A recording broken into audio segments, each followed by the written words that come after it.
तीसरा है अपना कि अपने जो काम है पटवारी जी कर रहे हैं, ग्राम में सचिव महोदय कर रहे हैं, उन कामों को जो पटेल के लिखे हैं कानून में, उन कामों को पटेल से करवाया जाए, है ना। तीसरा है अपना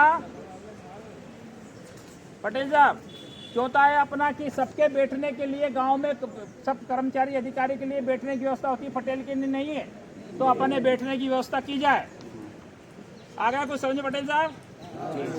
और अपना जो एक ये है कि पटेल साहब जिनके पास नियुक्तियां हैं लेकिन गुम हो गई, जिनके नियुक्तियां फट गई, जिनकी नियुक्तियां किसी प्रकार से उनके पास उपलब्ध नहीं है, उनको रिकॉर्ड के आधार पर नियुक्ति आदेश दिया जाए। ये अपने 4-5 बिंदु हैं और साहब को दे रहे हैं। और हम आज ये भी कह रहे हैं कि अगर हमारी बात को नहीं सुना गया, जो प्रशासनिक स्तर की बातें हैं, साहब कलेक्टर साहब को टीएल की मीटिंग में बैठे हैं, आपसे कोई मतलब नहीं है, कलेक्टर साहब मिल नहीं रहे हैं, तो मैं झाबुआ में आकर कह रहा हूं कि मेरे खिलाफ जितनी भी धाराएं हैं उनमें सब में कार्रवाई आप कर देना, लेकिन प्रशासनिक स्तर की अगर व्यवस्था हमारी नहीं सुधरी तो फिर हम कलेक्ट्रेट कार्यालय में भी आकर के और शांतिपूर्ण तरीके से पूरे पटेल इकट्ठे होंगे। अब तो हम केवल सूचना दे देते हैं, लेकिन हम तो सबको इकट्ठा करेंगे और हम फिर यहाँ डेरा डालेंगे, तो फिर हम यहाँ से नहीं हटेंगे। ये हम आखिरी कह रहे हैं आपसे, और हम बार बार नहीं सुन रहे हैं, ना प्रशासनिक स्तर की बात सुन रहे हैं। और अगर किसी भी गैर खानदानी की नियुक्ति हुई तो मैं आपसे कह रहा हूँ कि चाहे मेरे ऊपर राष्ट्रीय सुरक्षा कानून लगा दो, हम ईंट से ईंट बजा देंगे अगर गैर खानदानी की हमारे खानदानी की जगह नियुक्ति की इन्होंने।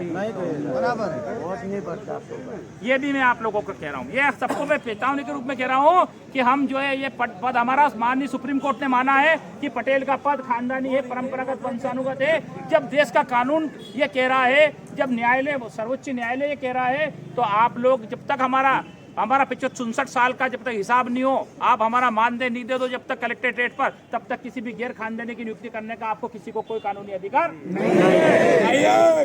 फिर आप अगर गैर खानदानी की नियुक्ति करते हो और हमारा अपमान करते हो, गांव में विवाद की स्थिति पैदा करते हो, तो उसके लिए जिम्मेदार प्रशासन रहेगा, ना कि पटेल रहेंगे। बोलो, लड़ाई के लिए तैयार हो पटेल? सब तैयार है माननीय। और आप है ना, आप स्वयं कह रहे हैं कि कलेक्टर साहब टीएल की मीटिंग में आपसे बात नहीं कर सकते, ये माननीय जी कह रहे हैं। और ये बात हम उस दिन भी दोहराएंगे जिस दिन हम आप किसी बात का कोई कारण हो।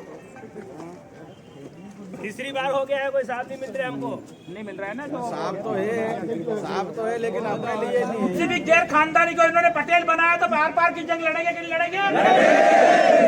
हम हमारे बांध देने के लिए लड़ेंगे कि नहीं लड़ेंगे? हम हमारे अधिकारों के लिए लड़ेंगे कि नहीं लड़ेंगे? हम हमारा पटेल का पद बचाएंगे कि नहीं बचाएंगे? हम बचाएंगे, हम लड़ेंगे और हम जीतेंगे।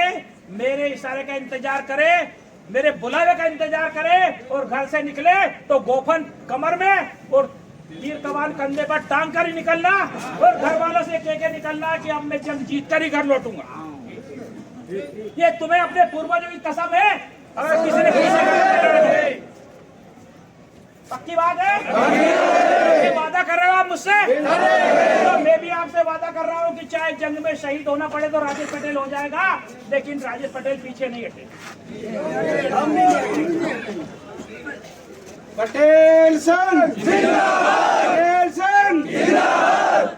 और दोस्तों, और मैं एक और शब्द आखिरी कहना चाहता हूँ कि मैंने आपका मानने के लिए कोर्ट में लगा रखा है, इंदौर हाई कोर्ट में, और आपका खानदानी का मैं जबलपुर हाई कोर्ट में 2-3 दिन में फाइल कर दूंगा।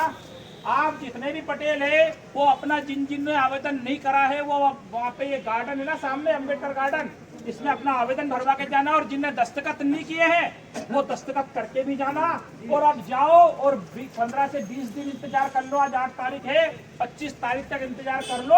अगर 25 तारीख तक ये लोग नहीं सुनेंगे तो मैं आपको फोन लगवाना शुरू कर दूंगी पटेल साहब। वो तीर के बल पर ही कहते हैं कि सम्राट को नहीं दोष गुसाई रामायण सिखलाती है, और राम धनुष के बल पर ही सीता लंका से आती है। तो ये हमारे आदिवासी समाज के धनुष के बल पर ही पटेल ही वापस आएगी। ठीक है मान्य? और कुछ सीताराम भैया कुछ बोल रहे हैं भैया, बोलो। जो जिसके पास में जिसमें जो भी